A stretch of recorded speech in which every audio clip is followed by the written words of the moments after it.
morning all. Welcome to today's webinar, UPSC and Beyond. I'm Nilesh Karwa from the JaiChandlal Karwa Maheshwari Hostel. Since we have a nice gathering today, a few words so that we can conduct this session smoothly. All aspirants shall stay on mute. You may type your questions in the chat box during Q&A or may raise your hand if you wish to speak then. We shall be recording the session and it will be available on the hostel's YouTube channel, so you do not need to take screenshots or pictures. We shall also be sharing the slide deck in the chat box. We are operating in the focus mode, so all aspirants shall be able to see the co-hosts and the host may not be able to see each other. I will resume the presentation. So we shall be discussing a couple of things today. We shall touch upon how to enrich your CV while pursuing UPSC, and we shall have a larger discussion on Plan B. What if UPSC doesn't work out? But here's the paradox. Why Plan B? Are we not to have a single-minded focus in order to succeed in UPSC? And then why should we be looking at a Plan B? Yes, civil services does need all dedication and commitment. We do not want you to lose focus. We are just acknowledging the fact that given the low success rate in UPSC, it helps to have a Plan B in place. And that UPSC preparation also sets you up well for many other services, which our panel of speakers will be talking about today. In the audience, we have many who have begun recently or are giving a repeat prelims exam next year. Also, some who have quit UPSC. I would like to articulate two things for all. One, we equate UPSC with success, but success itself is not confined to UPSC. Success has many pathways, many dimensions, and some of which we will explore here today. The other thing is not being able to clear UPSC is not to be taken as rejection. It is a redirection. Again, life has plenty to offer. And if you can manage to build upon the discipline and the rigor that UPSC preparation demands of you, it is an achievement in itself. And that shall carry you far. Before we begin this session, I would like to invite our special guest, Dr. Shrikantji Baldi sir, to address all of us. A quick introduction. Dr. Baldi sir holds the distinction of being the first IAS officer from our community. Over the last 4 decades, he has led a distinguished career in the Himachal Pradesh cadre, where he has held several responsibilities, finally culminating with the honorable position of Chief Secretary of the state. In between, he held several positions, Principal Secretary to CM, Additional Chief Secretary, and a portfolio spanning education, rural development, power, etc. He today holds the position of the chairman of the Real Estate Regulatory Authority of Himachal Pradesh. But it is not just this remarkable career and journey that inspires. He has been a flag bearer for guiding and motivating Maheshwaris for UPSC. He has led seminars and events across the country. It has been a privilege for us at AB Maheshwari Educational Trust to have had his invaluable guidance over the years. As many would know, he leads the Mission 100 IS initiative. Without further ado, I would request Dr. Baldi sir to say a few words to address the audience. Good morning to all. Thank you, Nilesh ji. First of all, I would like to thank you and JCKM for organizing this very important webinar, UPSC and Beyond. The first question which we were discussing was because JCKM and Mission IAS both are working that more and more Maheshwari aspirants go to the civil services, then why are we organizing this seminar, which is UPSC and Beyond? Yes, this is an important question because JCKM, the whole purpose and the whole guiding factor is that more and more Maheshwari youth become civil servant, class 1 service, and they have been quite successful also. And the Mission IAS is moving around in the whole country to create that awareness, because we find that Maheshwari youth are not opting for the civil services, keeping in view the talent available. Actually, we have been to various places. I myself is going to Bikaner on 28th of this month, and then 4th of August to Hyderabad. to again make awareness that why should one join the civil services. So civil services are important. There is no doubt. All of you are very well aware that if you want to be in the top civil services, if you want to make a difference, the UPSC is the gateway, and going for the civil services exam is the key. But why are we then organizing this seminar, which is looking for UPSC and beyond? I consider there are few reasons for this. One is that all of you may be very, very talented, but the key issue or challenge in the UPSC is the success rate is only 0.1%. So you may be very competent, very able, but UPSC is going to screen out the remaining 99.9%, and the success rate will remain only to 0.1%, which is very, very low compared to any other exam. And that's why UPSC bring many surprises. I have seen that this year's prelims exam, many people who are already in the officer rank could not qualify. So there are surprises all the time. I was reading about the UPSC topper. She could not clear the prelims twice and became on the top position. So there are issues and challenges, and the whole effort from Mission IAS and JCKM is to provide you that mentorship and guidance which help you to achieve better success. Actually, the whole effort we are making is that how can we have a 5% success rate for all the aspirants who appear for the prelims. This year, our success rate is for the prelims is around 10 to 12%. JCKM has around 22.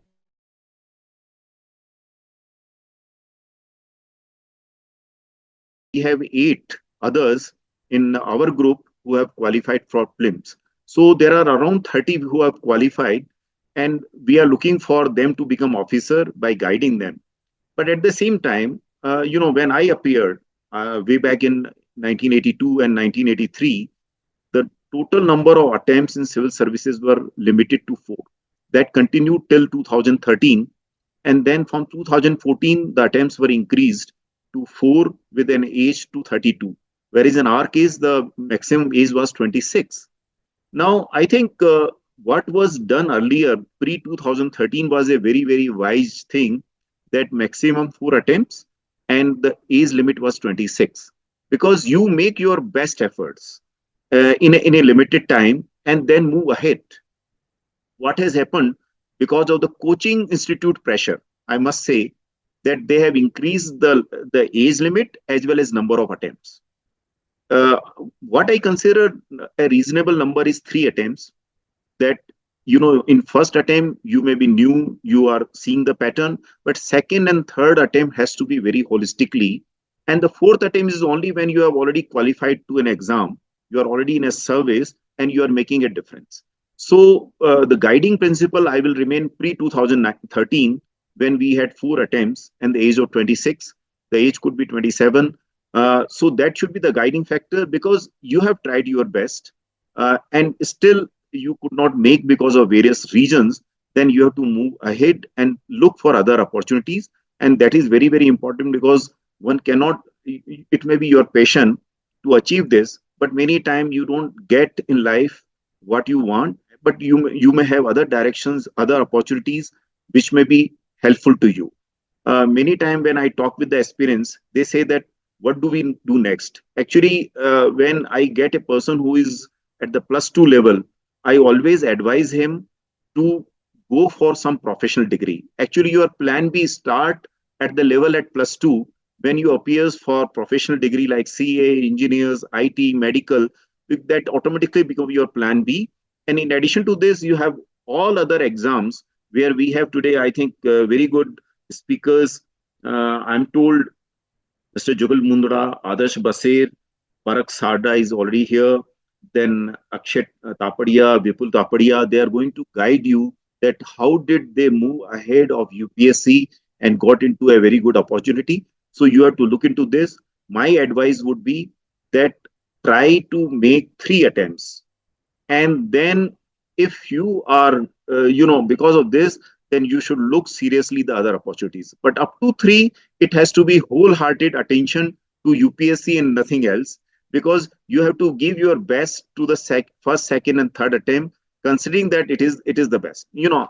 though I am very old, but when I appeared for the civil services, I appeared for the state civil service and the UPSC. I got into the Rajasthan Administrative Service, and then I got into the IPS. But I again appeared from the National Police Academy and got into IAS. But wherever I appeared, I always thought this is my last attempt. And you would be surprised when I appeared for the UPSC, I did not fill the form again. I thought that I am either going to clear this or not. So I had to do my National Police Academy training, and then again I appeared because I was already an IPS officer. All of you must be very aware of Mr. Abdul Kalam's incident.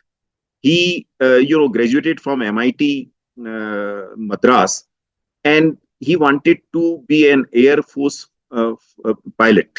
He went to Dehradun for giving interview. He was passionate about flying, but somehow he secured 9th rank, where there were only 8 posts.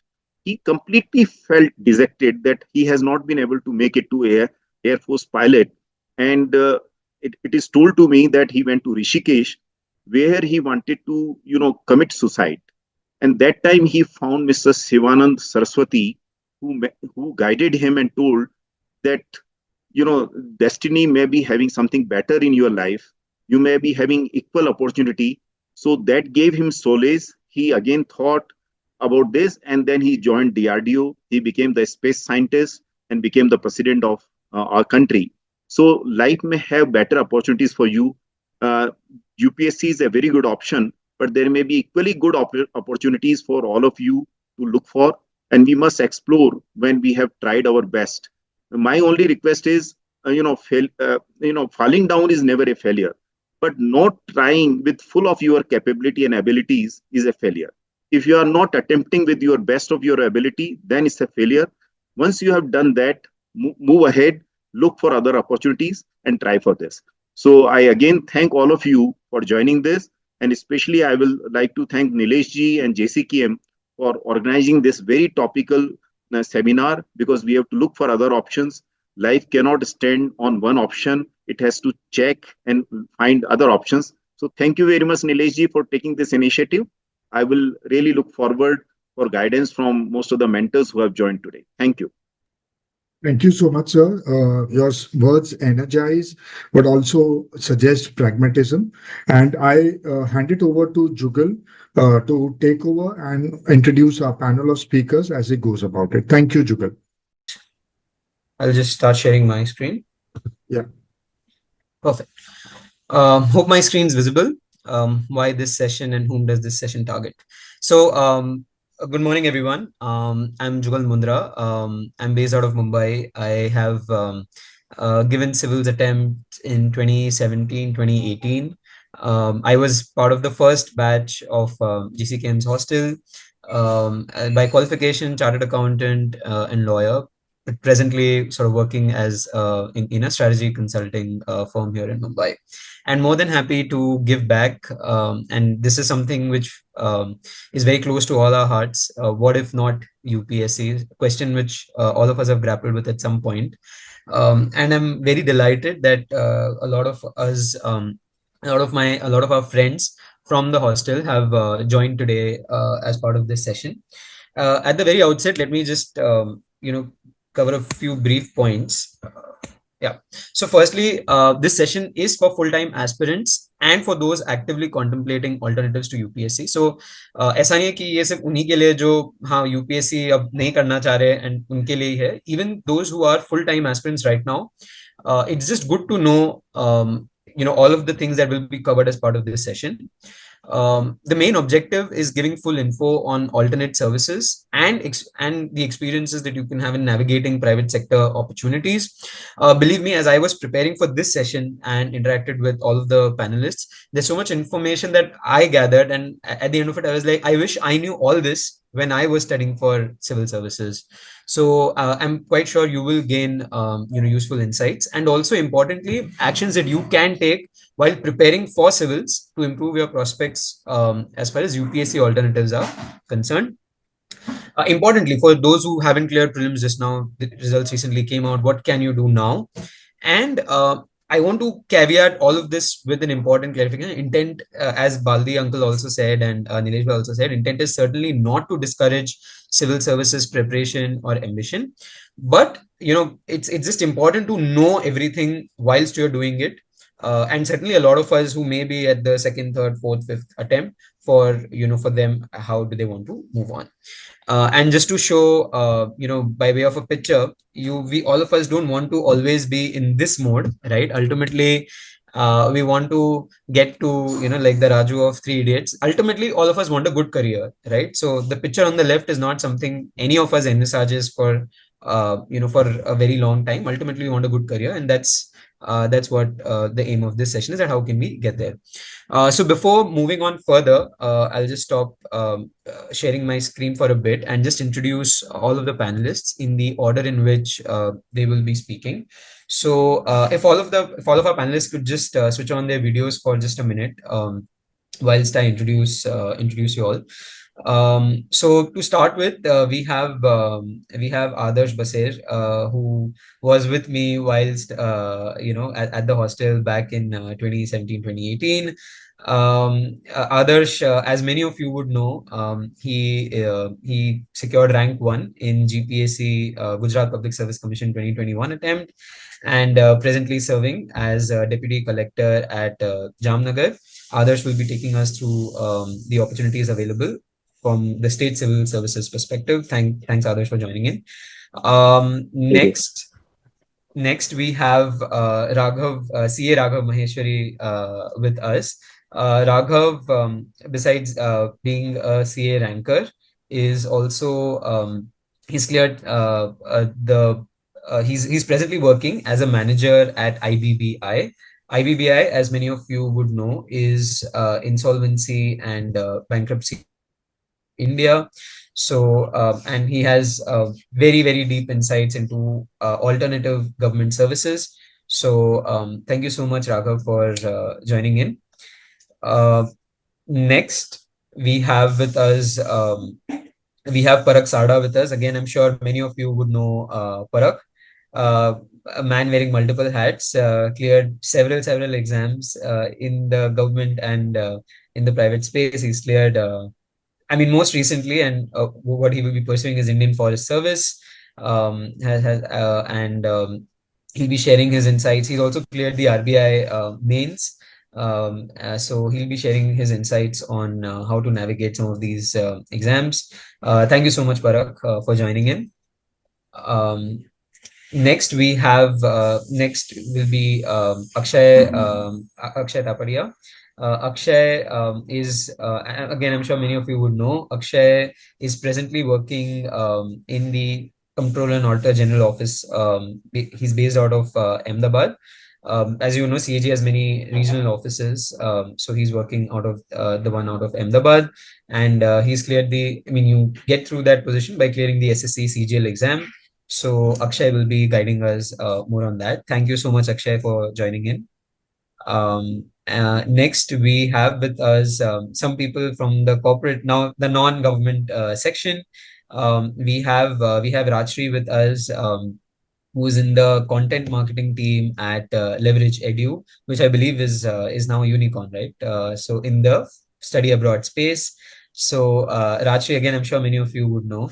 So she'll be sharing her insights from the corporate world viewpoint. Thanks, Rajshree, so much for joining in. We have next we have Abhilash Jaju with us. Abhilash, I think he's given maximum interviews that I know from all the people in my circle. So Abhilash is presently working again in a unicorn startup called Zetwork. He's based out of Bangalore, and he looks at the trade finance section there. Again, very, very experienced, and will let us know how the startup world is. He's based out of Bangalore, so he knows on ground realities. So thank you so much, Abhilash, for joining in. And last but certainly not the least, we have Vipul Falor with us.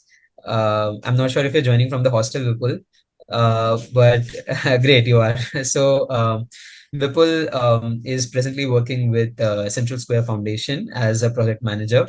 So all of us who want to get into IAS ultimately want to serve on the ground, make changes on the ground. So Vipul is really doing that. and he will share his insights from the development sector's point of view. So thank you so much, Vipul, again for taking out the time. Right. And of course, I'm so sorry, I forgot to introduce Harsh. Harsh is also with us, Harsh Jaju. Again, I'm sure many of you would know. Harsh is practicing as a CA, and I'm sure many of you would know, until recently was an aspirant. And I'm sure he'll share some good news with us during today's session on his future plans. So that's Harsh, and he will be sharing his experience as a professional. How do you navigate the professional practicing world? So, and thanks, Harsh, for joining. So, thank you so much. Quickly moving on. So, we have lots of content to cover. I will try to keep as brief as possible. And while the session is going on, please apne questions chat box mein please daliye. We want to cover as many, and have no hesitation in asking anything. The structure of the session, very simply put, I'll just cover very quickly. We're going to explore alternative paths one by one, and for every path, emphasis on what can or should be done by a serious aspirant now. The first thing that we'll be covering is alternative government services, where, let's say, you're done with some attempts in UPSC, we still have stamina for studies, so you can certainly explore this. Corporate sector roles, well, you have sort of declining stamina for studies, want to start earning, right? So that's corporate sector for us. Development sector, you want to continue with your original motivation for civil services, which is sort of try and create some impact in the social sector, in the space of healthcare, education, etc. And last but certainly not the least, we have startup roles and entrepreneurship that we'll be covering, where you have strong belief in your capabilities, you're willing to take some risk, some risk, but certainly very, very high reward. So these are the 4 sections we'll be covering during the session, and we'll have a Q&A in the end. So again, please drop your questions in Zoom's chat window during the session. So with this, we will start with state civil services. Adarsh, you can take over this section. Thank you, Jugal, and good morning, everyone who have joined on a very good morning Sunday. So I will be going through the state civil services. Let me introduce something about myself. So I appeared for 2 UPSC mains, and then साथ my pursued state civil services as well. So I joined the service in 2019, and उसके बाद से मैं UPSC and GPSC साथ में दिया, and अब तक I have been working for around 5 years, and I will be sharing some bit of experience here how UPSC and state civil service can go aligned, and this can be a good option for those who are pursuing right now and those who have limited attempts left. So next.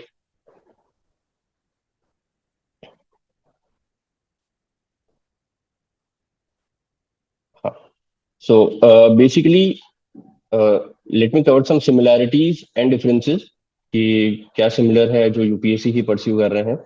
So एक चीज तो syllabus is mostly aligned with the state civil services. Like I appeared for Gujarat Civil Services, and उसका pattern is mostly essay, 2 language papers and 3 GS papers.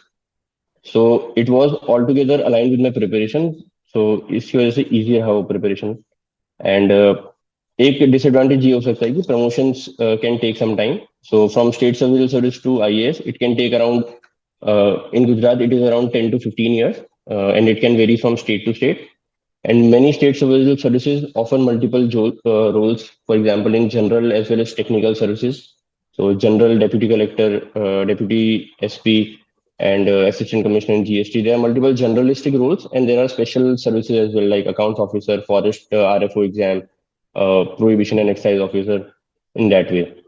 And what can I say about the syllabus is it is mostly aligned, but some portion is different. Like थोड़ा state specific हो जाता है, geography, history, and economy पढ़ना, but that can be covered in around a month or 2 months, because major underlining is the concepts which we have already understood in our UPSC preparation.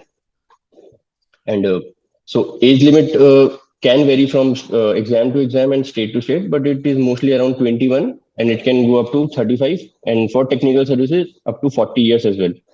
And aligning with the UPSC syllabus, Haryana PSC and UK PSC are the best because other states में the language becomes a criteria in Gujarat as well as Punjab or other southern states. बाकी Rajasthan PSC, UP PSC, they are also but available for Hindi speaking people, but उनमें ऐसा होता है कि exam frequently नहीं होते हैं and the exam cycle is also too long. Next Yugal.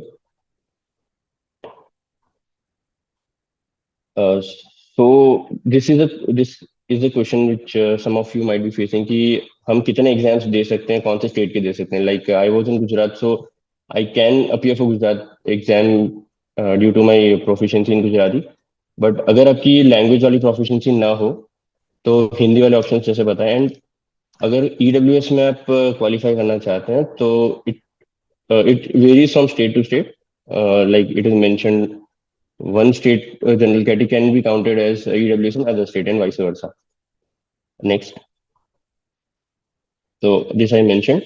And एक दो चीज other than the slide I can mention is the opportunity section. Right now in our service, some people are posted at very respected places. The deputy director of Labasna is a gas cadre officer. The PS of Honorable Health Minister Mansukh Mandviya is also from Gujarat Administrative Service. So opportunities, if we are hardworking, which obviously many of us are because we are preparing in UPSC, तो opportunities अगर hardworking के हिसाब से देखा जाए तो opportunities तो बहुत हैं.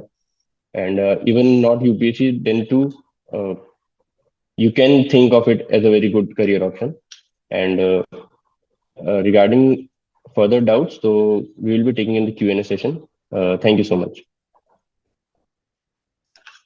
Right. Thanks so much, Adarsh. Important, very important points that state civil services is a very attractive opportunity as well. And as you pointed out, so many people have made it very successfully from state civil services as well. If you have any questions or any of the participants regarding state civil services, please put your questions in the Q&A box. And not just related to Gujarat, I'm sure Adarsh and all of our other panelists can also answer questions related to other exams as well, to the extent possible. Thanks so much, Adarsh. We next move to statutory or regulatory or statutory bodies as a career opportunity. Raghav, you can take over this section. Yes. Am I audible? Yes. Yeah. So thanks, Jugal. So good morning, all of you. So as Jugal mentioned that I will be discussing about the opportunities in the regulatory and statutory bodies. So just wanted to mention in brief that basically the regulatory bodies. So what are the kind of second tier government organizations in the central government? For example, primarily there are three kind of regulatory bodies in India. One which are the old bodies like which were established pre the LP reforms before 1990s, like the RBI, SEBI, NABARD, or SIDBI. So these are the established organizations. They have like huge standing. They have presence across the country, and their employee base is very large. Like for example, RBI has around 13,000 employees. SEBI has more than 1,000 employees. So these are big organizations. Then in early 2000s, various regulators were set up like IRDI for insurance sector, PFRDA, Competition Commission of India under the Competition Act. And then recently in the last 10 years, we have seen a lot of regulatory bodies coming up because many of things have been privatized. For example, Insolvency and Bankruptcy Board of India came with Insolvency and Bankruptcy Code. Then National Financial Reporting Authority for regulating auditors. Then International Financial Service Center Authority is set up to regulate the gift city, the one which is set up at Gandhinagar. In future, other gift cities will also come. So, like other international financial service centers will also come, like the one in Gandhinagar. So, IFSC will be the regulatory body for all of them. Then NPS Trust was set up. So, these are the new regulatory bodies. So, the examination pattern and how to prepare for it, these things will be dealt by the next speaker. What I'll be covering is the kind of work exposure, the nature of work which you get in these organizations, and the pay and perquisites. Before going to that, we'll just have a quick look at the schedule of examinations and recruitment done by these organizations. Jugal, can we move to the next slide? So this is a brief tabular collation of the information relating to all these bodies. So as I mentioned that the RBI, SEBI, NABARD, SIDBI, these are old organizations and they are established one and they have offices across the country. So they conduct recruitment generally every year and the number of candidates which they recruit is also large. For example, RBI every year around 200 vacancies are there. In SEBI also the number of vacancies are large. This year they have come out with 60 vacancies for general stream. Here, general does not mean general category. They have classified the stream according to the specialization area. So, for general stream, they have 60 vacancies for all the categories. Then, for legal, for IT and research, there are separate vacancies. Then, NABARD, SIDBI, they also annually conduct the recruitment, and the vacancy range is a number of 150 to 200. Then comes the next set of regulators like the NPS Trust, IRDI, they conduct the recruitment once in 2 3 years, and the number of vacancies are in the range of 10 to 20. But the examination pattern is same. So if you are preparing for one examination properly, anytime the new recruitment advertisement come, you will get 1.5 months time to prepare for that particular examination. You can accordingly uh, modify your preparation uh, and in the respective examination. Then the last three, IBBI, NAFRA, and so in IBBI and NAFRA, they are the latest regulators. IBBI was set up in 2016, NAFRA in 2018. So they have done only one recruitment each. And only one batch of permanent officers is working in these organizations. So in the coming year, the recruitment in both these organizations are also expected. So as far as the next year is concerned, apart from the recruitments in the organizations like RBI, SEBI, you'll have 3 4 more recruitments coming up like IBBI and NAFRA, which generally have done only one recruitment previously. Then, when it comes to salaries and perks, so almost all these regulators do the recruitment at level 10. So they recruit, the hierarchy is they recruit at grade A and then it goes up like grade B, grade C, and grade D, and up to grade F. So grade A in these organizations is considered generally equivalent to the level 10 in government, which if you'll clear UPSC and join any of the services, you'll be joining at level 10 only. So in these organizations also, if you join it as assistant manager, your comparable grade is level 10 only. For example, if you will be applying on deputation in some government department, so you'll be considered an officer equivalent to level 10. And then after one promotion, you become manager, grade B, and then the next promotion, you become assistant general manager directly. So, in comparison to bank, where after manager there are senior manager, chief manager, and then you become AGM. In regulatory bodies, within 6 years' time, say if you join an assistant manager, in next 3 years you are promoted to manager, and then next 3 years you become AGM, and then AGM level post is equivalent to level 10, level 11 in the government. So the pay scale is almost same. The structure is largely same in all these regulatory organizations. Only slight difference is there. If we see the older organizations like RBI, SEBI, the number of perquisites which you get there are relatively higher. Otherwise, the broad pay structure is almost same. If you when talking about numbers, the entry level CTC is around 24 to 25 lakhs per annum in these organizations. So if you join as assistant manager at SEBI, RBI, or any other regulator, you'll be getting approximately 24 to 25 lakhs CTC. The in-hand remuneration would be around say 1.5 lakhs per annum, on 1.5 lakhs per month. So this is a broad number. The exact details may vary upon organization to organization. The exact breakup may vary. For example, SEBI, RBI, there is an option of there is a purpose called leave travel concession (LTC), which where an amount is provided to you for going on vacation in once in 2 years. So in general, in all the regulators, an amount of approximately 1.10 lakh is provided for every individual, like the officer, the spouse, and the dependents. So, for example, if there are 4 people in the family, so you'll get around 4.25 lakh rupees once in 2 years for leave travel concession. So, in most of the organization, it allows only for the domestic travel, but the organizations like SEBI, RBI, they even allow for foreign LTC. So, only the details of the perquisites and the nature of perquisites vary.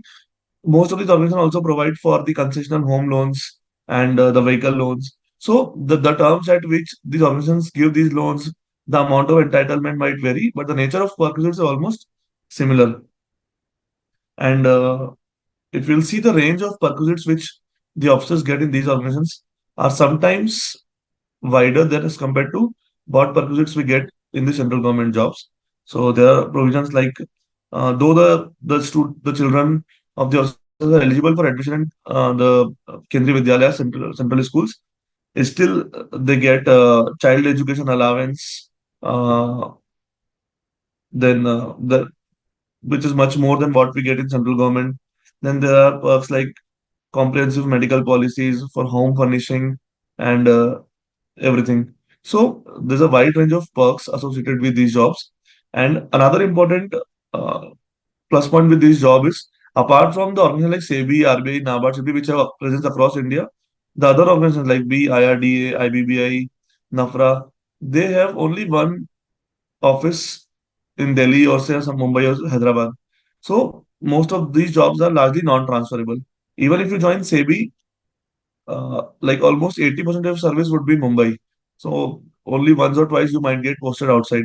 So largely in these organizations, the concerns relating to frequent transfers is not there.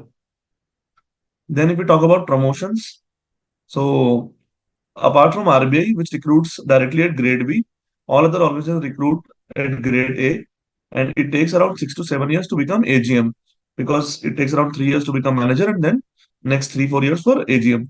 In case of RBI, though they recruit directly at the grade B, it takes 6 to 7 years to become AGM there also. So effectively, whether you join RBI or any other regulator, in 6 to 7 years time, you will be promoted to the AGM cadre. And the only thing that in RBI you get a head start. Only in long term, after the AGM, the promotions depends upon the organization to organization, depending upon the hierarchy and the backlogs which they have. So when talking about exposure, generally when we are preparing for IAS, IPS, the charm of the service is on account of the exposure. So what I have experienced and I would share is that these regulatory bodies sometimes offer you better exposure as compared to some of the allied services which we get from UPSC. Like there are services like postal, telecom account service, civil account service. So in these services, I think some of the regulatory positions might offer you better exposure as compared to the allied services because there are two types of regulatory bodies. One are like the banks or the financial institutions, for example, NABARD, SIDBI. So here you will be working like a bank, like a government bank only. But then when it comes to regulatory bodies like RBI, SEBI, IBBI, NAFRA, the kind of regulate they have all three kinds of work because at IBBI we make law also, we make rules and regulations for the insolvency process. We have executive work also, like we monitor the process, we do inspections, investigations when we get complaints relating to the cases under IBC. Then we also have the power of civil code because all the insolvency professionals or the valuers, if they do any wrongdoing, we can take disciplinary action on them. Same is with the RBI, same is with SEBI, same is with NAFRA. So you get all three kinds of work: the legislative work also, the executive work also, and judicial work also in the same organization. Further, when it comes to deputation in government, the officers of all the regulatory bodies are also eligible for deputation options. So, uh, after serving for few years in the regulatory bodies, you can also explore the options of deputation or working in other departments of the government. Recently, CBI came up with the recruitment of deputy advisor and advisor for banking sector. So they in that advertisement, officers from RBI regulatory bodies were invited to join as advisor for a short period of 3 years, 5 years in CBI. Similarly, Enforcement Directorate, SFIO, many good departments in the government which do not direct, which uh, uh, do the recruitment through deputation route, and in all these cases, the officers of regulatory bodies are eligible to apply. So even in your parent organization and in the options in deputation, the kind of exposure is very good. And in terms of and all these regulatory bodies, they are part of some global association. For example, NAFRA is part of International Association of Independent Audit Regulators. IBBI is part of the International Association of Insolvency Regulators. So that way, you get good opportunities to engage with your counterparts in other jurisdictions also. And Great, it's great. as come, yes. So Raghav, we can move to other opportunities as well. I mean, so this Yeah, is yeah. really helpful to know, in terms of regulatory bodies being extremely attractive. I'll I mean, just something I would love to have known, when we were also studying, something which many of us do yeah. not know. Like Suna hai, there's RBI exam, but how good it is, right? Like the things you mentioned make it so compelling and attractive for someone. If we could Sure, also sure, cover sure. some of the other Yes, opportunities as well. yes. So apart from these opportunities, you might have seen UPSC coming up with various recruitments regularly in the recruitment section. So apart from the main civil service examination, whenever any particular department requests UPSC to conduct recruitment for them, so they conduct that recruitment. For example, recently EPFO enforcement officer vacancies came, the assistant commissioner vacancies came. These vacancies come every alternate year in EPFO. Then they've recruited for the Airport Authority of India. Then Serious Fraud Investigation Office's recruitment was done by UPSC. Then Assistant Labor Commissioner. The list is mentioned in the slides. So, but the problem with these examinations is that there is no fixed calendar that for these examinations. It's not that every year these recruitment come, or even so generally they come on so for like the recruitment in EPFO, the recruitment for assistant director cost, the recruitment in SFIO, they come every alternate year. So and most of the time they don't even conduct the examination. Only if they get large number of applications, they go for examination. Otherwise, sometimes they directly conduct interviews and select the candidates. So, can you put the next content on the web slide, please? So, for these examination, what I will suggest is there's a recruitment section on the UPSC website. You regularly check that section, and the advertisement come there, and you can it provides the details regarding the syllabus, the eligibility, everything. And if you're eligible, you can apply for that thing. Another important source to check for the alternate government examinations is the employment news, because no other portal or government or other website comprehensively captures the various recruitments done by the government departments. See, large number of government organizations are there, like all the institutes, academic institute, IIM, IITs, then hospitals like AIMS. They regularly conduct recruitment for officers, and these are prestigious institutions. And in central government, is a rule that every vacancy, either contractual or permanent, you have to advertise in the employment news. So it's a weekly publication. It will hardly take 5 to 7 minutes for you to scan through the PDF.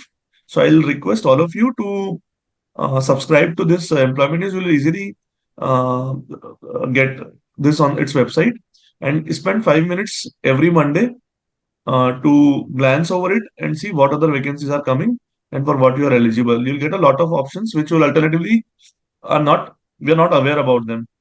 Next content, please. Then whenever you might get a large amount of you might see different organizations vacancies coming in employment news or the UPSC recruitment section. So whenever you find any vacancy interesting and you want to know about it, what we can do, you can mention it to Nilesh. We'll try to arrange the officer working in that particular cadre to come with you online or offline and interact, so that we'll, on a case-to-case basis, we can discuss that particular recruitment. And then last thing which I would like to mention is regarding the interviews, because in all these, you all are preparing for UPSC, so there will be a gap in your CVs. And when you will apply for interviews in these organizations, regulatory organizations, so sometimes on the basis of the feedback which you have received from the candidates, it appears that the people who are still preparing for UPSC are not preferred, because the organization think that even if we select them, they'll continue taking leaves and preparing for UPSC, and whatever the time and energy will invest on grooming these candidates, they'll ultimately in 2 3 years join the civil services.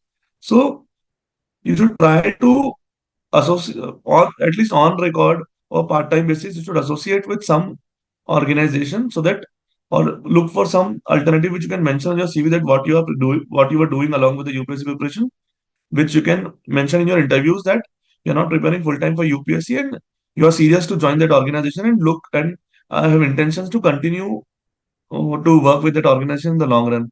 So it's important thing which sometimes we miss, and at the interview stage it costs a lot. So this was all about the opportunities in the regulators and the other recruitments done by UPSC. And as I mentioned earlier also, whenever you want to know about any other recruitment done by UPSC in detail, and as and when the recruitment come, you can mention to Nilesh ji. We'll try to arrange somebody who has already cleared that particular examination, and we can discuss the preparation strategy according to that particular recruitment. Over to you, Jugal ji. Thanks. Thanks so much, Raghav. This was extremely helpful. For instance, I never knew about employment news as a publication, so that's and most importantly, to everyone listening here, I'm sure you would have heard of a lot of these other exams, but as Raghav said, we now are in a good position to say, to connect you with officers or those who've cleared the exam. So please make the most of this particular opportunity. I'll call upon Parakh next to just briefly, whilst we are dealing with exams like RBI, SEBI, if you could just if you could briefly guide us through the format of the RBI exam, because that is, as we covered on the chart, that is something which is soon, on the card. So Parakh, if you could take over. भैया पूरा slide दिखा दीजिए, मैं एक साथ बता देता हूँ सब चीज़. Sure. So good morning everyone. I'm Parakh Sarda. I gave RBI interview in 2022. The interview was few days before my mains examination UPSC ka. So I was not very prepared, and as Raghav has said earlier, they could gauge very easily that I'm dedicated to UPSC. So that was my failure in RBI. So coming to RBI, Raghav has briefly mentioned what are the perks, exposure, and the opportunities that you'll be getting in RBI. So how RBI preparation, and for when I say RBI, I also mean NABARD, SEBI, we have SBI exam also, how they could add to your UPSC preparation. Firstly, the format of prelims of all these examination is briefly very similar to UPSC preparation. So if you are having troubles in CSAT, RBI and these examination would be a very good benchmark to gauge how much you are prepared. The exams have reasoning, quant, and English. And apart from that, we have general awareness, which would be a bit tilted towards whatever specific exam that you're giving. So with respect to RBI, you'll have to be aware about the past 3 or 4 months of banking related current affairs. So a big dilemma that you might face is, yaar, main to UPSC kar raha hoon, why should I go and read all this static knowledge, which would not be fruitful for my UPSC preparation. देखो कभी भी ये नहीं सोचना कि fruitful नहीं है. The pattern of prelims is so dynamic these days that the standard books that we are reading Lakshmikant पढ़ लिया, Vision IAS का prelims PT 365 पढ़ लिया, still prelims में success नहीं मिल रही है because you need more information, because वो सब चीज़ तो सब बच्चे पढ़ रहे हैं. So if you're reading for RBI, it won't take you more than 2 weeks to cover general awareness for RBI, but that would certainly add to your prelims preparation also, because you are gaining extra knowledge to eliminate those options in prelims examination. Secondly, I assume that if you have joined this session, most of you haven't cleared prelims as of now. So how these exams would aid you is, it will give you a short-term target. Ki RBI exam is on 1st of September. Let me devote 1.5 months to this examination. So rather than having an unfocused approach right now, better give this examination. How it will aid you in your mains preparation also is, we have 3 papers. Economics and social issues is very similar to GS2 and GS3 के sections. English हम ऐसे के लिए ऐसे prepare कर रहे हैं. Essay has a good weightage in English. Finance and management एक extra पढ़ना है, but that doesn't take more than a week if you are very dedicated about this exam. Secondly, क्या फायदा है ये सब exams देने का? So I have 2 friends from my college in RBI who were also into UPSC preparation earlier. What they say is, in the initial year, the workload is not that much. So 6 hours if they devote dedicatedly in office, baki time bachta hai. So many people over there, they still continue their UPSC preparations. They give prelims, and then for 3 months they take a sabbatical or a leave. So it will also give you financial stability. It would also give you a sense of purpose and confidence in life. And prelims mein na kahin I always feel that there is a good element of confidence ki हो जाएगा, या I am not fearful about future and I'm not nervous going into the examination. That is a very big plus for clearing prelims. Secondly, if you get selected into RBI or any other of these departments, बहुत अच्छे अच्छे opportunities है. For example, if you're from legal background, we have a legal department in RBI. I was from Triple E. I was very motivated to join इनका innovation and technological development. जैसे UPI आ रहा है अभी. There are many new developments of partnership with international with other countries. So I was very inclined to be a part of those kind of organization. And it would also give you a big boost if you ever want to switch into a private sector. Having that RBI into your CV or SEBI into your CV, you could very easily switch into private sector in future. So ideally, coming just to RBI examination, the prelims is on 1st of September. So we have 1.5 months available for us right now. 1.5 months is sufficient, given that you start from tomorrow. Prelims के लिए focus on what are your weak areas. For example, if you struggle in CSAT, we have a sectional cutoff for quant, reasoning सबका. So focus on those areas. General awareness you would be covered because most of you have given prelims. थोड़ा सा brush up with 3-4 months of banking related knowledge. उसके documents आते हैं. If you want to get those documents, you can contact me personally. And for mains, we have very short duration, 30 odd days after prelims जब mains होगा. So if you had already given civils mains earlier, so 2 paper तो it's already sorted. You just need to prepare for 1 paper. And if not, I'll suggest कि if you are very serious about RBI, try covering 1 paper. If you have not given CSE का mains, तो economics and social issues prepare कर लो, so that you don't feel कि UPSC से deviate हो रहा है. It's very similar to UPSC. If you have given mains earlier, try focusing on finance and management. That would be very new for many people who are not from commerce background. And there are online courses that focus on these examinations. EduTap is one good website. So I'll highly recommend कि join कर लो, because they'll guide you where to focus and where not to focus. So that's all for RBI. Thank you so much, Parakh. Thanks so much. We'll move next to I'll ask Akshay to take us through SSC CGL exams. Akshay, over to you. Yes, thank you, Jugal. So, good morning, everybody. SSC CGL exam में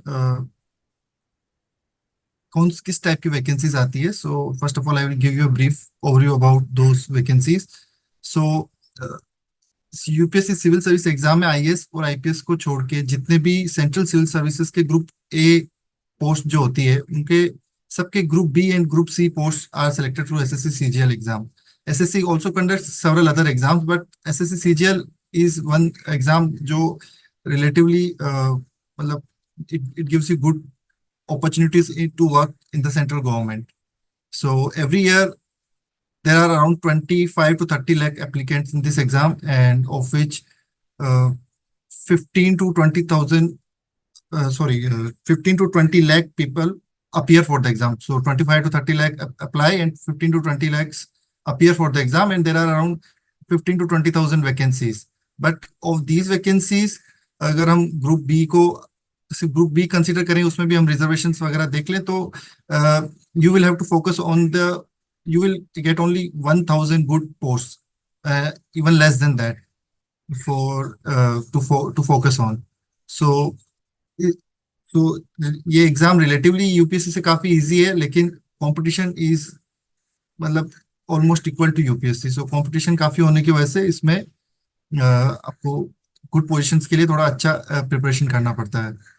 और ये exam annually conduct किया जाता है, और results भी आजकल time पे आने लगे. पहले earlier it used to take 3 years to release the results, but now it's conducted annually.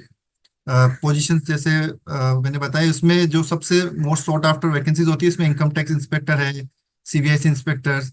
So all these people who actually work on the ground in central government, these are selected through SSC CGL exam.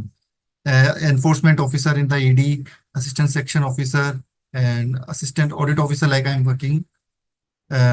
Then coming to salary and perks. Salary and perks, if you are selected in group B post, then you get a decent salary. we can say a CTC of 12 to 15 lakh, the initial salary.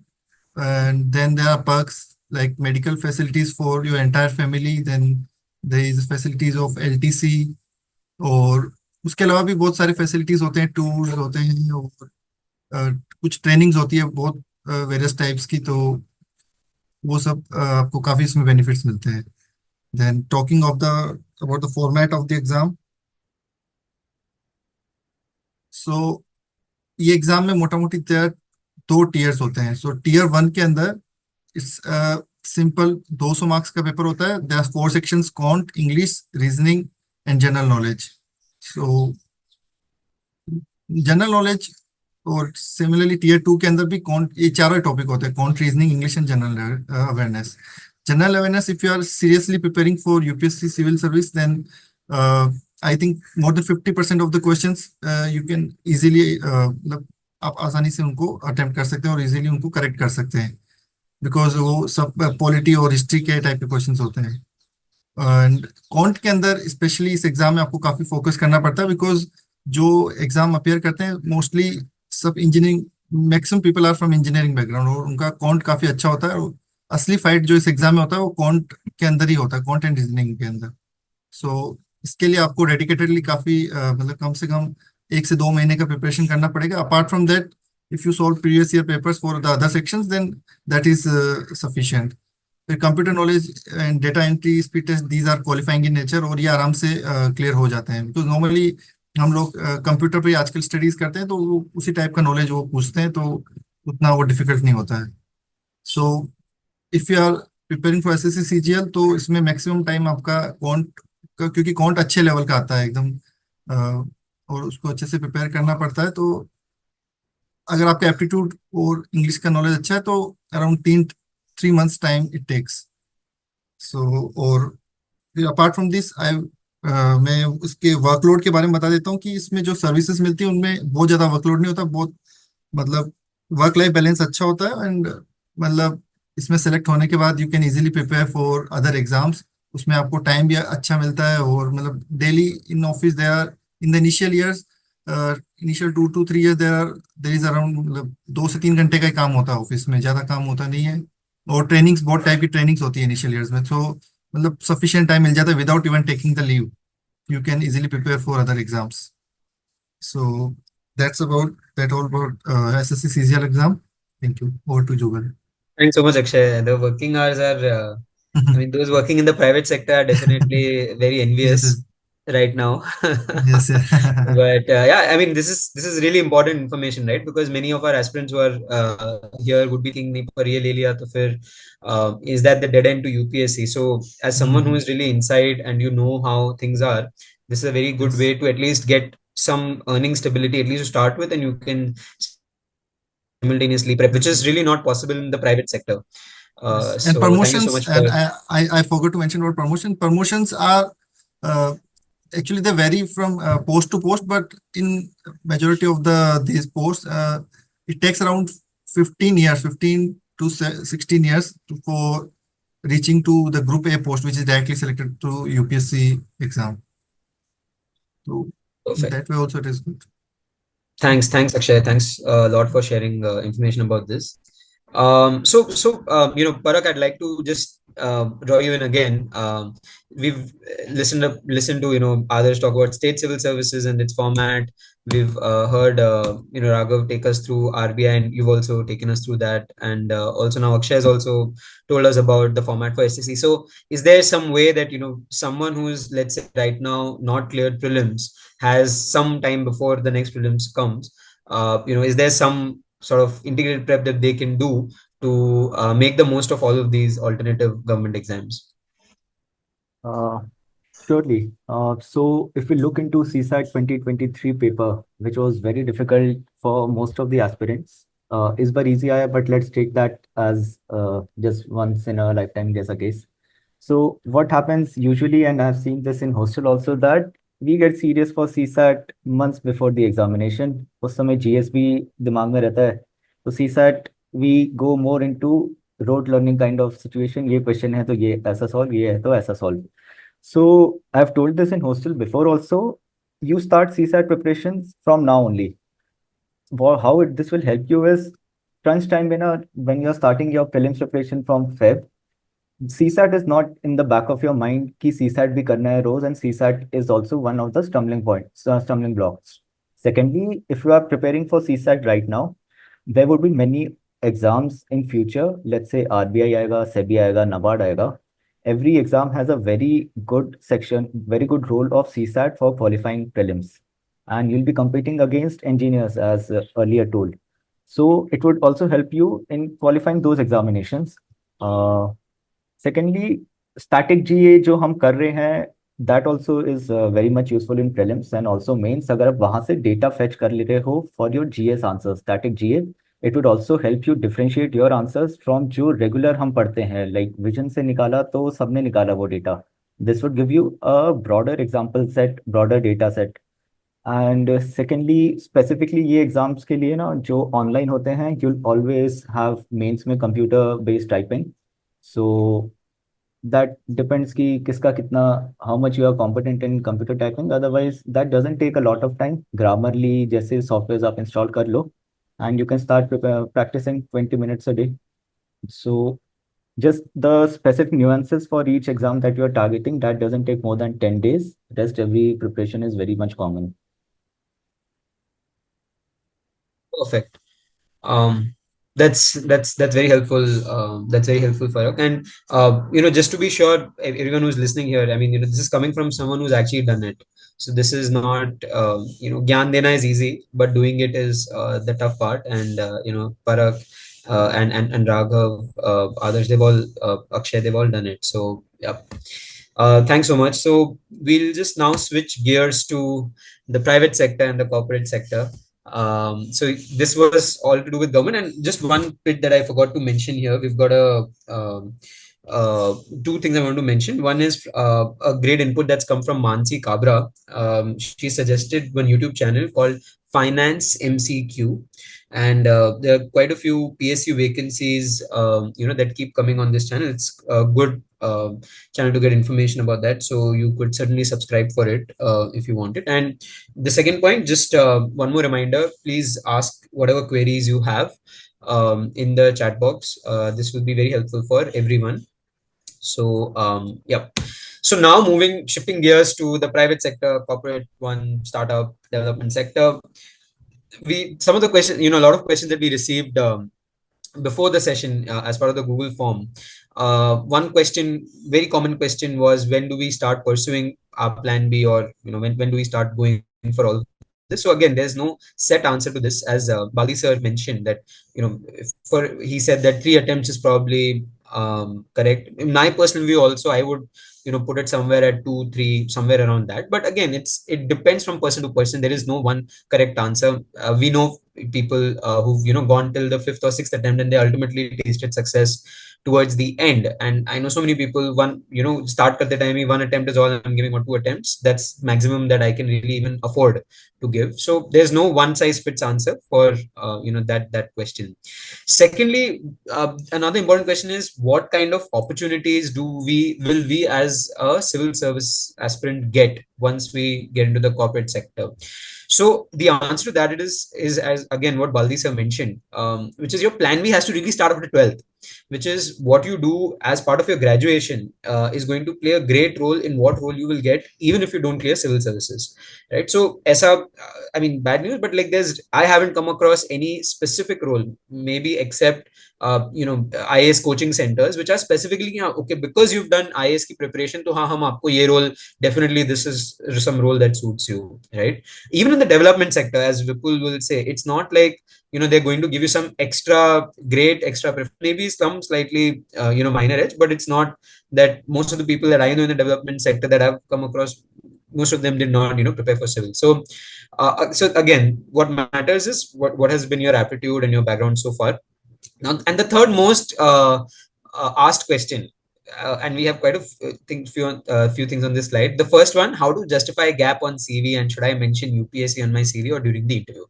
Standard question from almost everyone who is not, let's say, going for government service but wants to get into corporate sector. Again, divided opinion on this. I should admit that there's no one standard opinion. but my opinion, and Rajshree, you can also supplement this with whatever your opinion is. I feel that even if you've not cleared, I mean, for those who've cleared prelims or those who've cleared mains, it is more than obvious that you should write it on your CV, because you've come in the top 1%. Even if you cleared prelims, you've come in the top 1%, right? And that is something, that's an achievement you would certainly want to highlight on your CV. If you've cleared mains and appeared for civils interview, Voto is fantastic, right? Like, you've appeared for interview, oh wow, like, and most people in the private sector have this notion of UPSC interview being like some extraordinary interview. All of us who appeared for it know that it's a very normal conversation, but still it's a good thing to write on your CV. But assuming you're someone who has not even cleared prelims, right? Even then, my suggestion is that you should mention it, for the simple reason that it's best to be honest. And if the opposite person does not respect your choice of, let's say, last 2 to 3 years you studied for it, and they are, let's say, not willing to accept you for that, I don't think, at a very philosophical, very basic level, I don't think you should get into an organization which is not ready to accept you for who you are, right? The trick is, every organization is going to ask you whenever you go for an interview ki bhai, and which was the case with me when I moved to the when I gave interviews for the private sector. The only concern they had is, okay bhai, aapne kiya hai, but aage to nahi karoge na, right? And that you have to assure them. So this is something you can even write on your CV, right? Like, this was the last attempt with and this was the sort of last attempt, in brackets you can write it somewhere. And even in a cover letter you can sort of make it very clear that I don't intend to give UPSC further. So that is my view. Some people will say, nahi nahi, mat likho kuch fake, kar do ki bhai I was doing family business or I was doing something. I do not agree with that. What you've done, you should be proud of your choices. I, for one, do not regret studying for civil service at all. So yeah, so that's my view. But Rajshree, if you could also, if you have any different view or any thoughts there. No, Jugal, I totally agree with you. Actually, even in my interview questions, I got asked, are you continuing UPSC, or like what other areas are you looking for if not UPSC, and if you are not cracking this interview, and all these type of questions they do get asked. So I will also suggest that, please, if even if you are not mentioning it on your CV, please mention it in your cover letters. Like, make a strong cover letter and just write that, okay, this was the gap, and for this reason I got this gap. That will be really helpful, because even if the interviewer is not looking at the resume and just per se going through it just once, the cover letter actually justifies where you are and what are you going to do. So that actually helps. So my take is, you should mention it in the cover letter, if not in the CV. But mention it. Do mention it. Be proud. Great. Thanks, Rashi, for those inputs. Quickly moving to the next point, and we have a lot to cover. So, how do you get into the corporate sector? That's the first question. Ki bhaiya, okay, let's say jana hai private sector mein kuch naukri karni hai. Experience, and all of us on this panel, I mean, I've spoken to all of the people in the private sector. Referrals work best, right? You can try as much, you have to try those standard things which Rashi will also cover, but referrals work best in getting placed. So please stay in touch with your friends and other connects even while you're doing UPSC prep. And pursuing civils does not mean that you stay in some UPSC cocoon and dunya say touch nahi raho. Stay in touch with friends as much as you can. Celebrate their success instead of wow, this friend of mine has gotten, let's say, is going abroad, or let's say, so instead of feeling bad, in fact, feel ki acha chalo acha, at least I, in my circle, I'm getting more and more people who are successful. Kal ko if I want to get placed somewhere, or at least someone will be able to help me, right? So referrals, nothing works like that. Reach out to people without any shame. Most important, like, by UPSC ho gaya mera, now I'm looking to join the private sector. I'll be really grateful for any opportunities that you could provide me with, or if you could refer me somewhere, whether in your organization or elsewhere. So be very open with that. And the last point I will cover here is, use the 2 months between your mains and mains result very judiciously, whether it is for doing an internship or CAT prep or any upskilling, if let's say you're a professional. The most important point I want to raise here is that an MBA from a tier 1 college, right, is one of the best ways to enter the corporate world, right, with very good salaries. That's what I want to mention here. Tier 1 college, I mean, your top IIMs and a lot of other colleges across India in the private sector, SP Jain, XLRI, FMS, a lot of these other colleges that are there. You can see, the top 15, 20 sort of ranked colleges. And if you get into the top, maybe the cream top 5, 10, the average salary that you're looking at is really like 20, 30 lakhs. And I mean, that is also the average ball down. I know so many people who've gotten much more than that. My own brother, my real brother he was an engineer from NIT Nagpur, gave 2 interviews for civils, didn't clear. Eventually went to IIM Lucknow after civils. And, today, 6 years, he's working at Bain & Company, which is a management consulting firm, doing very well for himself. So MBA from a tier 1 college, believe me, is one of the best ways, especially if you don't have a spike in your CV already. If you are, let's say, some CA rank holder, या IIT Bombay से बहुत अच्छी या any IIT से की हुई है, तो अलग बात है, maybe you'll land up with a very good job even generally without doing an MBA, right? But if you don't have that, particularly not able to get MBA, one of the best ways to enter the corporate world, no doubt about it.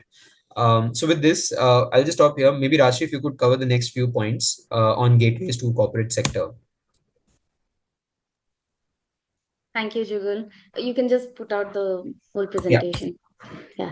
So as we all know, communication is really important. So and as Jugal was saying, कि referrals works best. आपको communication में you have seen कि हाँ interviews कैसे होते हैं, आपने UPSC में preparation करी होगी. So actually that comes into handy when we are handling these interviews. तो आपके लिए स्टैंडर्ड टूल किट होगा कि आप उनको कोल्ड मैसेजेस भेजो एकदम शेमलेसली कि I am open for opportunities and these are my interested area and I want to connect with you. उनको फॉलो अप भेजो, उनको कोल्ड मैसेज भेजो and please just let it out. वो communication आपका इतना होना चाहिए that you are open to opportunities, that's it, और कुछ नहीं. एंड उसके साथ आई विल ऑल्सो सजेस्ट कि अपने जो प्रोफेशनल प्लेटफॉर्म्स होते हैं like LinkedIn, not the social media platforms जैसे इंस्टाग्राम, फेसबुक, स्नैपचैट जो सब यूज करते हैं, वो नहीं आता है रेफरल्स में. In now the current scenario जो काम करता है that is how you follow up in the LinkedIn. अगर आप लिंक्डइन में भी पोस्ट नहीं कर रहे हो तो I would suggest please at least do like, share and comment to the people that you are asking for the opportunity. अगर आप अपने खुद के प्रोफाइल पे अगर आप पोस्ट्स भी नहीं डाल रहे हो तो please do like, share and comment. तो उससे भी पता चल जाता है कि okay you are trying to connect with the people. Okay. And the third thing which I have been asked is this question कि हमें कॉरेस्पॉन्डेंस मास्टर्स करना चाहिए कि नहीं with the optional subject. what I believe is कि after you have after you are done with the mains, अगर आपके पास time है तो you can definitely go with the masters. And अगर आपके पास टाइम नहीं है या आपका प्रीलिम्स भी क्लियर नहीं हुआ है and you need to mind that gap between the job and that exam result, I would suggest certification courses. Certification courses will upskill yourself and साथ में it will also tell the other people that okay you are ready to take on the job. So I guess these are some pointers that will help you in the corporate sectors. Thank you, Jugal. You can carry forward. One point that's written here, which is a polished CV and get feedback from as many people as possible. I think one of the common mistakes most of us do, I would say to some extent even I did, was CV bana li and you just show it to, let's say, one person, one friend, right? I would suggest show it to at least 5 people and particularly try and show the more experienced the person is or that person is in a decision making position कि हाँ भाई यही बंदा है जो अपने organization में hire करता है. Try and get feedback from them. Right, so you can, and of course suno sabki, karo khud ki. So ask them for the logic behind, if let's say they ask you to CV this way or that way, but at least get feedback, right? So that you because ultimately getting a foot in the interview door is the most important and most difficult thing today in these times. I should also let you know that the job market, I mean many of you would already know, but it's not like the job market is some is great or anything. It's every year on year that's the problem. It's getting tougher and tougher to get good roles. So your CV has to not have any obvious errors. So please get feedback on it from as many people as possible. So this is as for again just like to mention one more point here कि wherever you are trying to apply, कोई भी company में, जिस भी company में you are trying to apply, please make a tailored CV according to that company. ऐसा नहीं कि एक सीवी बना दिया है और फिर वही सब जगह भेजे जा रहे हैं कि please give me the opportunity. Make a tailored CV उस कंपनी के ऑब्जेक्टिव्स और गोल्स को लेके कि okay this is where I can pitch in with the experience that I have. Even if आपके पास एक्सपीरियंस नहीं है, जीरो एक्सपीरियंस, फिर भी you can just mention your other experience, like other skills, if not experience, other skills like communication or your perseverance. You can give your UPSC ka example ke, I was determined to crack it.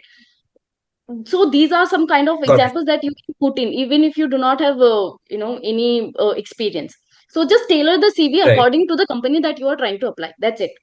That's one of the And tricks. I'll also just agree to that, and I'll also add just how did I put UPSC on my CV. I put in the academic experience, academic qualifications bit actually, right? So that's one question which many people have asked. So you can also do that. I don't see, because ultimately UPSC was an academic experience more than anything else, right? Sure. So moving on. So let's talk about the startup world, and who better than Abhilash to guide us through, how one can navigate if one wants to get into the startup ecosystem. Again, slightly high risk, but very, very high reward. And Abhilash will guide us to that. So over to you, Abhilash. Hi. Good afternoon to all of you. And I would like to thank Karwa ji for giving us this opportunity, first of all. And Jugal, who has been a wonderful host. Maybe you can try your career someday, maybe host some show for Hotstar or something. And thank you everyone who have been on the panel. Adarsh I have known a long time. He is doing very well. And other guys, I have listened to all of you. You are doing well in your respective fields. So I would like to take this opportunity to tell you more about startup ecosystem in India. Just like UPSC, it's a buzzword. Uh, uh, so what startup essentially is like, it's a company, it's a small company which is trying to find a problem statement and trying to solve it for the people of the nation, right? All the large corporates don't have bandwidth or that much insight into the problem. So startup is a buzzword where few folks are coming, they have identified an idea and they are trying to work upon it to give solution to the people. That's it. Startup, there are few advantages with respect to startup as compared to a typical corporate world. First of all, that there are no ground rules of recruitment in a startup, right? It's not that they are looking for certain degree or something. They are fairly approachable small startups. You can go there, you can easily be listened, and your CV could be at least appreciated and read by people there. So that gives us an advantage as compared to typical corporate sector to land up for a job in a startup. Second, we have read about aptitude and attitude dilemma in ethics, where we believe that attitude is something that we should look forward to, because aptitude can be developed with time. And one of the most famous investors across the world, Mr. Warren Buffett, in an interview said very clearly that I look for attitude in an individual and not aptitude. And that has been a philosophy for startups as well, while hiring, because the role, you do multiple roles in a startup, right? You are hired for something, but you have to do other jobs, odd jobs as well, right? Third thing I would like to tell about the experience day-to-day working, right? Just like UPSC is a coaster ride, similarly, startup space is also a roller coaster ride. Every day you have new set of challenges, new set of problems. You have to be on toes 24 into 7, which also gives you, a learning curve and learning opportunity as well, just like UPSC. From startup hiring perspective, see, if I am running a company and someone comes to me that he is interested in working with me and increasing and achieving my goals or my dreams, so what I will look at how long that person will stay with me, right? With UPSC preparation, we lose certain crucial time frame of our life, For example, I prepared for 5 years, right? I have appeared for 3 interviews, but couldn't make it. But I have dedicated 5 years there, and it will become difficult for me, to again study, stay at home for again 2 3 years. So that is something that startup will gauge that, yeah, this guy will be more stable as others because he will have more hunger to grow as compared to others because he has lost some precious years. So that's human psychological angle, right? We see always the other side that हमने 5 साल कुछ नहीं किया, but this is other side to that. How an employer can look into you, and your job is whenever you are appearing for interview or where you are trying to approach them, you should show that hunger and fire. Last the least, just like UPSC, we have a risk. There is no certainty how things will turn out. Similarly, in startup, you have a risk, but the reward is high. The pay scales are higher than traditional industries, and there are particular options of ESOPs and equity which starters have started to give to their employees to retain them and make wealth, right? So this is about how startup work works. How you can try to approach startups. Best thing is, see, government will always try to boost certain sectors, right? Say for example, these days renewable energy, EV, AI, green energy, the government has certain push. You will find a lot of schemes, lot of investment being done by the government in these sector. So this creates a whole ecosystem where your VC firms, private equity investors, even debt funding institutions like banks and NBFCs will go to these sectors, try to support companies who are working in those sectors, right? So for example, agriculture has been backbone for our nation since independence, right? Most of the employment comes from agriculture. You'll find a lot of agri startups coming up, very well funded, trying to identify problem from farmers' perspective, trying to solve some problems using technology, right? Because there are almost no private sectors players in transitioning of this journey from mandi to final consumer, right? So that is something that you should always look after because you are reading newspapers, budget and everything. Keep a tab on LinkedIn कि कौन सा startup आ रहा है, लोग क्या कर रहे हैं.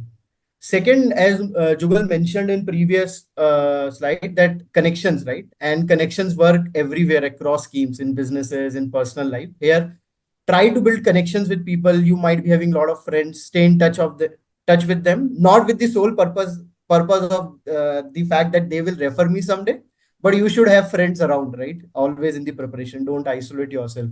So that way you can try to reach them. And as previous Rajshree told about usage of LinkedIn. LinkedIn is a wonderful mechanism to tap such opportunities. Regarding skill gap that Jugal mentioned, that we have a lot of time in preparation, right? Between mains and interview, or between prelims and mains. In that time, you can do various courses. Say, suppose you are interested in data analytics, you can go and find a course around it, do a certification, so that at least when you get an opportunity for an interview, you can tell that I have done my homework on my part. I've tried to learn some skills, so that I'm that might feel that you are a serious candidate to the person.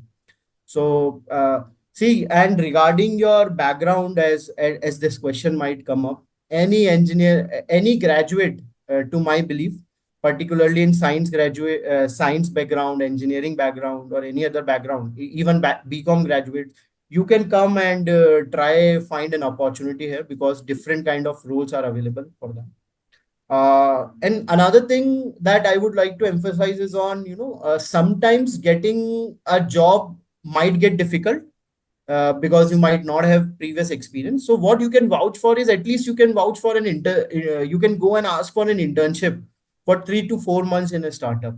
So how that will help you is, in 3 to 4 months, you will have a touch and feel of how corporate works, how private sector works.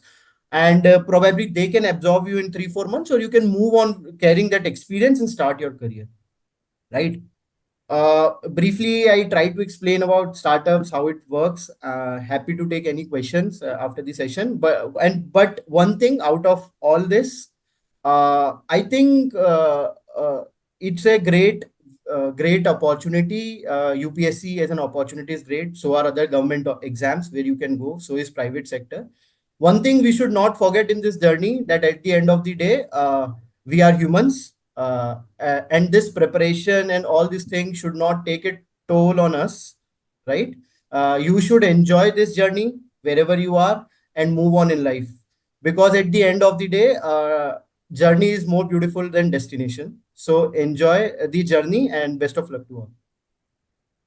Beautifully put, Abhilash. Thank you so much. Um, and last but certainly not the least, we have the development sector. Vipul, if you could just guide us through the world of the development sector. And would you want to cover this first or the myths first? Vipul? I think we can start from here. Perfect. Great. Go ahead. Thanks, Jugal. Good afternoon, everyone. Sabhi ko namaskar. I would like to just give a brief background about my work experience. I think it will help set a context for everyone. I'm currently working with the Department of School Education in Haryana, working on the implementation of Nipun Bharat Mission, which is foundational literacy and numeracy. मतलब elementary education, primary education के सुधार के लिए I'm working with the Department of Education. I previously also worked with the Department of Education in UP, with the district administration in Yamunanagar, Haryana, and also have been part of NGOs and advisories and consulting firms. So the reason for me mentioning this is to sort of reiterate जो जुगल ने पहले कहा था, that a lot of us enter into the services or want to enter into the UPSC preparation because we have this idea that we want to do some good work, we want to work on solving a social or an economic problem, we want to make an impact. So I would like to, through the opportunity of this platform, I would like to make a case that there are ways to do it even outside of the government, even outside of being an officer, right? So development sector, as Abhilash had also pointed out, I think has become a big jargon. जैसे startup एक jargon है. Development sector, impact sector is also huge. It's very wide. It covers almost everything. I think ये जो framework अभी आप slide पे देख रहे हो, that I think is a good framework to look at it, to understand what are the various nature of jobs which are available in the development sector, right? So अगर हम इसको एक as a pipeline देखें, तो अगर हम इसको एक as a pipeline देखें, so I think knowledge creation and research is the first sort of step into the pipeline, that there are various opportunities in academia, think tanks, research organizations जो काम करते हैं knowledge creation, policy क्या होनी चाहिए, latest research क्या बता रहा है, वो सब के लिए, right? I'm so sorry, my internet is... I can hear you, Vipul. You're audible. Yeah, so sorry. Right. So knowledge creation and research is the first bucket.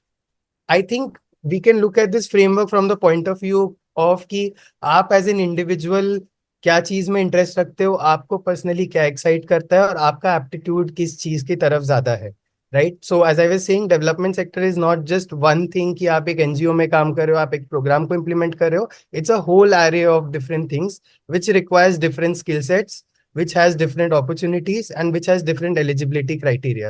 So the first bucket is knowledge creation and research. Second bucket comes as solution design and strategy. Once you have knowledge in place, once you have research in place, आपको पता है ideally होना क्या चाहिए, there are a group of people जो solutions को design करते हैं, policy design करते हैं, strategy design करते हैं कि चीजें होनी कैसे चाहिए. So I think the right example or the right analogy in the government sector or in the bureaucracy would be जो senior bureaucrats करते हैं, who are involved more in the policy making side of things, is what this bucket falls under. Private sector में एक example अगर मैं दूँ, तो there are many philanthropic organizations or there are many strategy consulting organizations, Jugal can share more about it, who एक example अगर हम लेते हैं कि there is an HNI, एक person है who is willing to commit 10 crore rupees say to improve a year to improve the education quality in Maharashtra के government schools. Can you as an individual or as part of a team come up with a strategy to help that person identify कहाँ पे उसका best return of money मिलेगा उसे, That is like to give an example कि strategy roles कैसे दिखते हैं, या फिर once you have the research in place, can you design a policy around it, can you design a program around it कि कैसे इस knowledge को या फिर इस end goal को हम actually में implement कर सकते हैं. So that falls under this bucket. The third bucket is implementation and project management. So a lot of initial bureaucracy में the first 10 years goes into project management and implementation of already designed schemes. The job that I am doing currently is part of the project management and implementation. A lot of consulting firms also are involved in that. NGOs हो गए, CSRs हो गए, even international multilateral organizations, some of the projects are involved in implementation and project management. Social entrepreneurship, which Abhilash talked about, that also falls under the same bucket.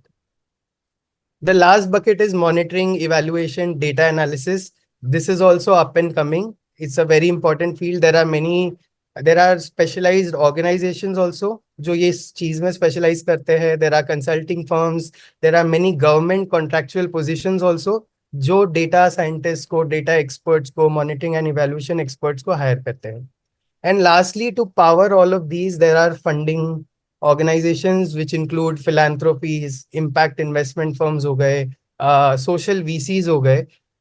They basically focus on where can we invest the money जहां से maximum impact आ सकता है. So I think आप जितने भी jobs देखेंगे जिनकी हम बात भी अगर कर ले, majority of them fall under one of these 5 buckets. So it's a good framework to look at the world कि मैं कैसे, where do I think my interest lies, where do I think my qualification or my educational training trains me for, and where is it that I want to really develop my network and know more about which organizations are working and how do I build a career in any of these buckets. I have been in the hostel. I think there were some myths in my, because I also did not have anyone around me जो ये sector में काम कर रहा था. It's still a nascent sector in India. I think it's not very well developed, but अगर मैं खुद की जर्नी देखूं और पिछले 7-8 साल से कंपेयर करूं तो काफी ज्यादा स्टेबलाइज हो गया है. So I wanted to just highlight some of the myths about this sector. The first and foremost myth is that it is charity work, development, NGO, मतलब सिर्फ पैसा दे दिया, गरीबों के लिए काम कर लिया. I don't think that is true at all. It's just like any other sector. आपका pharma sector है, financial sector है, automobile sector है. This is also a sector. Many of the organizations work just like corporates. Just the end goal is not profit. The end goal is आप impact कैसे कर सकते हो. आप जितना भी आपका जो भी पैसा है आपका, how do you get the maximum impact on investment? I think खाली वो एक metric change हो जाता है इसमें. Second, it doesn't pay well. I think this is changing. There are still, it depends आप काम किस में कर रहे हो. अगर आप बहुत grassroots NGO work कर रहे हो तो it still doesn't pay well. But if you're working for one of the consulting organizations, I think they pay reasonably well. You cannot compare them to an IT job or a finance job. But since all of you are preparing to become a civil servant, I think the jobs are pretty comparable. The third is the scale of the work is small. Again, as I said, there are opportunities in central government, in all of the ministries, in most of the state governments, even within state governments, her departments में है. This is just the government side of things. इसके अलावा international organizations हो गए, इसके अलावा CSRs हो गए. There are philanthropies also. Tata Trust हो गया, Azim Premji Foundation हो गया, Bill and Melinda Gates Foundation हो गया. So I mean, it's the opportunity is huge and it's up and coming. And the scale of work can be small, focused, less in scope, as well as like be as broad as possible. Third, it means next is it means working out of rural areas and poor states. That's generally not the case. Most of the organizations are based out of Delhi or Mumbai or one of the capital cities. It does involve going to the field, but again, if you compare it to अगर आप लोग IAS बनने के लिए train कर रहे हो, you'll still be required to post and serve in aspirational districts and rather rural districts as well, right? So इसमें भी travel component ज़्यादा होता है compared to a corporate job, but still you can find opportunities wherein you can be based out of a city. There is no security of career. I think it's just like any other private job. There are many contractual positions as well as full-time positions, and you can grow within the organization, within the government, as you would in a private sector. It is not respectable is something I've generally sensed, and I don't think that is true. Impact can only be made by a bureaucrat. I think the way government is starting to function is that bureaucrats, of course, are the decision makers. They are the signing authorities. They command the chair and the position, but they do need consultants. They do need experts to help them do their job better. So I think one can have an impact even by not becoming an officer and by working with the officers instead. Then it is only field work. As I said, there are many types of jobs. One can be an expert in data analysis and आपको field पे फिर जाने की जरूरत नहीं है. So it depends आप कौन से skill को specialize करना चाहते हो. And you can have a field work job as well as an office work job. And lastly, you cannot make systemic change through it. So as I said, like to give my own example, what we are trying to do in Haryana is to really change how education ecosystem is, how classroom teaching practices in Haryana are. So what we are trying to do is, what we are doing is just implementing one mission, but what we are trying to do is really try to bring about systemic change कि अगले 2-3 साल में हम चले भी जाए तो certain changes that we have tried to bring about stay and become institutionalized in the system. So I think these were some of the myths जो buckets पहले highlight की थी, those were like the broad areas of work available. So, Vipul, we'll just a lot of questions for you from the development sector point of view, and let's surely cover that as part of the Q&A. And we are just heading to the Q&A now. So just one last, I'll just take 20 seconds for this. How can the community ecosystem help? So again, just emphasizing again, referrals for jobs, do not hesitate to reach out to us. Seniors who cleared government exams, please reach out to them. Koi nahi to Nilesh bhaiya, just email the hostel ID and we'll connect you with people. There's one initiative, ABMM Innovate, which is for startup funding and mentoring. We'll just share this deck with you. The next slide has its details and the contact. So if you want to do that. And there's one Badrilal Soni Education Trust, which is sort of provides soft loan for higher studies in India and abroad. So you can avail of that. And this is the flyer for that. And we can move quickly to the Q&A. So Rajshree, if we can cover this. Yeah. Hi. Thanks, Jugal. So the floor is open. If anyone wants to ask any question, please do write your questions in the chat box. We'll cover it. We'll try to cover it. And so we have 2-3 questions as asked in the Google Forms or as asked in the chat box here.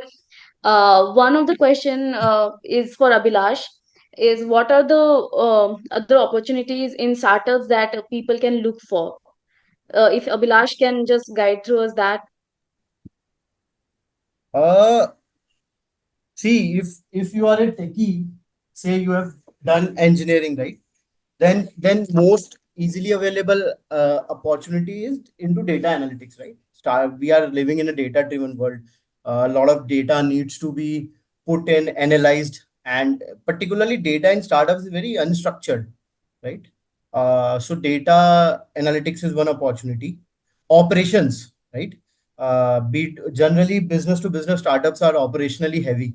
Even B2C startups are operationally heavy. And one thing that UPSC has taught us, if not anything, is how to be structured in our approach and how to focus on rules, regulations, laws of the government. So operational jobs require a lot of detail to attention, right? Eye to details that we have learned in UPSC. So एक operational वाला job हो गया. Then marketing, digital marketing एक aspect हो गया. You can learn digital marketing, right? Google का digital marketing का course होता है free में, right? You need not even to spend money. Google is making you do that. Then just say if you are preparing for say RBI or SEBI exams, right? So you will get to know a lot of banking norms and banking terms. I have also given RBI interview once. So, and I work with a lot of NBFCs in my role, trade finance. So, banking becomes an open sector for that. A lot of fintechs are coming up, fintech startups.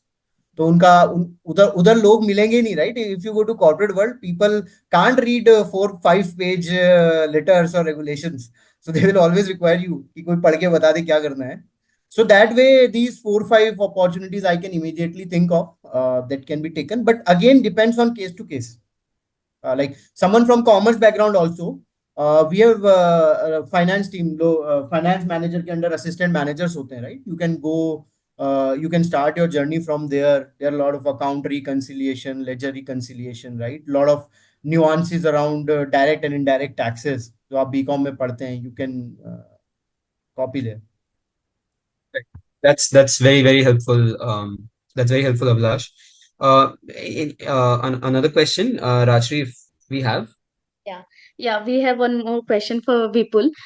Is what are the jobs to target if one has an interest in policy making, administration, and research? And also, like, what should be the required skills or some things that we should be including in our CV to get into this sector, the development sector?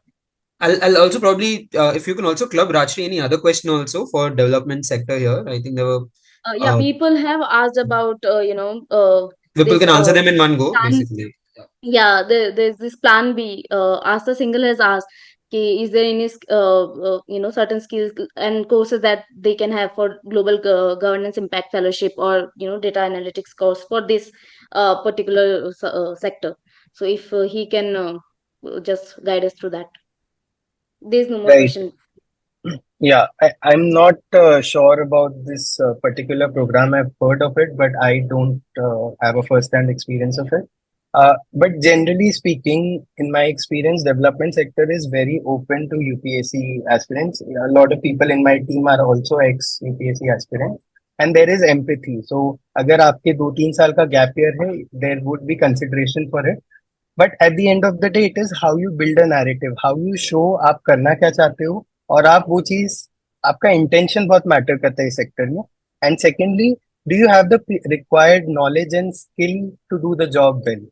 So if you think आप एक particular role के लिए apply कर रहे हो and this certificate course will help you show the employer that I have done this and hence I am fit for the job, then I think it's a good idea to do it, because अगर आपके पास work experience नहीं है, आप अपना वो commitment तो दिखा सकते हो that I've done this certification or I've done this course. But अगर आपको लगता है just because I have this course तो मेरी chances बढ़ जाएंगे, that's generally not the case. So it's how you show that how this particular certification or upskilling has helped me. As long as you are able to do that, I think it's a good idea to do it. Secondly, entry points generally 3, Jugal please add to it. But I think one is बहुत सारे fellowships है. तो teach for India fellowship हो गए, बहुत सारे chief ministers fellowship हो गए, और भी बहुत अलग अलग टाइप के फेलोशिप्स आ रहे हैं. We are trying to compile them into a list and हम शेयर कर सकते हैं. Most of these programs have their own website, you can go through them, understand the details. And ये बहुत डायनामिक फील्ड है, so I am also not updated with respect to latest क्या चल रहा है. But fellowships are a good way to first of all know if I really want to be in this sector, if I find myself interested in this, and also as an entry point for further placement into organizations. Second is doing a master's program. So National Law School Bangalore has a good program. Azim Premji University has a good program. Private में Ashoka University, Jindal University. Within India also there are many programs. किसी ने IGNOU के लिए पूछा था. Again I would say, just because you have a degree in development studies won't necessarily increase your chances to land a good job. But if you can show that this is how this degree has helped me, and you're parallelly also working on certain skills, that might be of use. But doing a proper master's, if you at least have that age, is important, because वो आपको placement opportunities दे देते हैं, internship opportunities दे देते हैं. Thirdly, similar to what Abhilash said, startups, use LinkedIn, reach out to people, reach out to us, whoever has had any experience or might know people who are somewhat related in the sector. Ye sector close-knit hai, people are willing to guide you, people are willing to help you, but you will have to reach out. So I think the first step, what I would do is to really understand मेरा interest कहाँ lie करता है, उस interest area में क्या-क्या organizations है, क्या-क्या काम हो रहा है, and then use LinkedIn or Twitter or personal networks to reach out to people, know more about it, ask from them कि ये चीज मुझे interest करती है, what do I need to really study for it, or do I need a degree for it, or maybe I can just do a certification, or do a course on data analysis, or do a course on project management or something like that. So I think broadly thinking ये चीजें मेरे दिमाग में आ रही है.